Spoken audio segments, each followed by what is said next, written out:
Hello everyone, welcome to my channel. And आज इस episode में ये फोर्थ एपिसोड है जिसमें हम देखेंगे कि transfer of shares and transmission of shares में क्या की डिफरेंसेस होते हैं। बट आगे बढ़ने से पहले please do subscribe my channel and hit the bell icon for such videos update.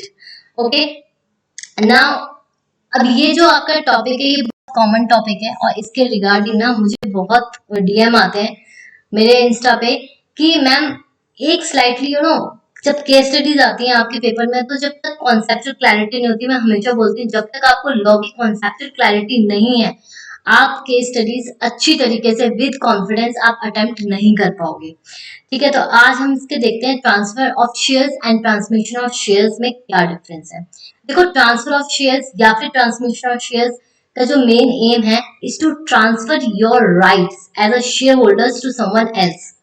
अब आप ट्रांसफर ऑफ शेयर्स यहाँ पे क्या करते हो, डेलिबरेटली करते हो, एक्ट ऑफ पार्टीज, मतलब मुझे करने हैं बट यहाँ पर इंसॉल्वेंसी हो जाती है, डेथ हो जाती है, इनहेरिटेंस या फिर ल्यूनेंसी ऑफ अ मेंबर।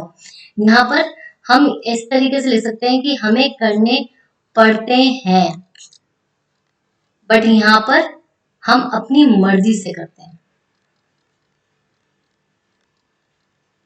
ओके, तो ये जो चैप्टर है ये आपका कौन सा है, shares and transfer of shares and membership करके कोई चैप्टर है आपका, उसके अंदर ये आता है और इस पे केस स्टडीज बहुत ज्यादा आती हैं। तो दोनों का जो मेन एम है to transfer your rights, but सबसे पहले जो इफेक्ट होता है ये क्यों होता है, डेलिब्रेट एक्ट ऑफ पार्टीज, वो अपनी मर्जी से अपने राइट्स को दूसरे की तरफ ट्रांसफर कर देते हैं। ठीक है, और ट्रांसमिशन में वो बाय एक्ट ऑफ लॉ होता है, जो हम कह सकते हैं कि एक्ट ऑफ लॉ होता है। आप नहीं कर रहे हो बट अगर आपकी डेथ हो जाती है, आप इंसॉल्वेंट हो जाते हो या इनहेरिटेंस के हिसाब से आप ट्रांसफर करते हो या फिर आप लुनाटिक हो जाते हो, मतलब आप नहीं हो capable for handling such thing और फॉर हैंडलिंग योर शेयर्स, तो वो जो शेयर्स हैं वो आपके ट्रांसफर हो जाएंगे।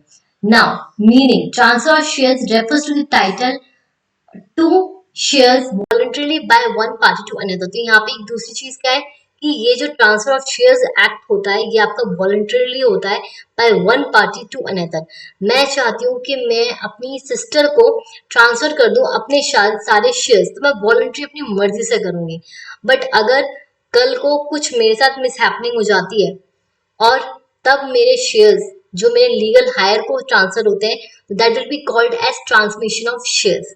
Now initiated by transfer and transferee. Transferor मतलब मैं ट्रांसफरर हूं। अगर मैं आपको एग्जांपल दे रही हूँ एक्स एंड वाई, तो एक्स जो शेयर्स ट्रांसफर कर रहा है वो रर, और जो आपका वाई है वो आपका हो जाएगा ट्रांसफररी। ठीक है, नाउ अब ये आपका है लीगल हायर और रिसीवर। ट्रांसमिशन मैंने आपको बोला कि वो लीगल हायर के जो भी आपका लीगल हायर होगा उसको मिल जाएगा। Consideration, yes, consideration is has been paid or will pay paid, adequate consideration must be there. तो कंसिडरेशन आपको क्या पता है मीनिंग, समथिंग इन रिटर्न। तो जब आप पे करोगे, शेयर्स ट्रांसफर करोगे तो ऑब्वियसली आप कंसिडरेशन पे करोगे। ट्रांसफर मतलब आपको, सॉरी, वहां से जो आप ट्रांसफर लोगे तो आप कंसिडरेशन पे करनी पड़ेगी। अगर आप बाय हो तो आप पे करोगे और एक्स हो तो आपको मिलेगा।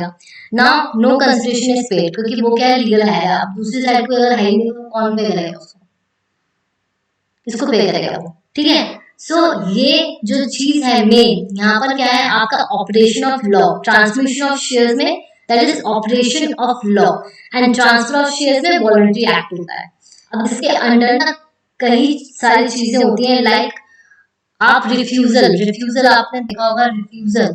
ठीक है, तो रिफ्यूजल में भी कि किस तरीके से आप जो कंपनी है वो रिफ्यूज कर देती है। अगर मैंने डाला कि मैं ट्रांसफर ऑफ शेयर्स करना चाहती हूँ और मैं इस पर्टिकुलर पर्सन को मैं ट्रांसफर कर सकती हूँ अपने शेयर्स की, नहीं, तो उसमें कुछ रिफ्यूजल एक्ट होते हैं या फिर कुछ होता है, फिर आप, तो इसमें अलग अलग चीजें हैं, बहुत सारे प्रोसीजर्स हैं। तो ये जो सिर्फ वीडियो मैंने बनाई थी वो आपकी अंडरस्टैंडिंग कॉन्सेप्चुअल क्लैरिटी के लिए बनाई थी कि basically transfer of shares and transmission of shares में मेन की डिफरेंस क्या है, जिससे बच्चे एग्जाम में या आगे पढ़ते हुए अपने बुक्स में किसी में कंफ्यूज ना हो। Okay, so thank you so much, will meet you in next episode and do subscribe, like and share. Thank you.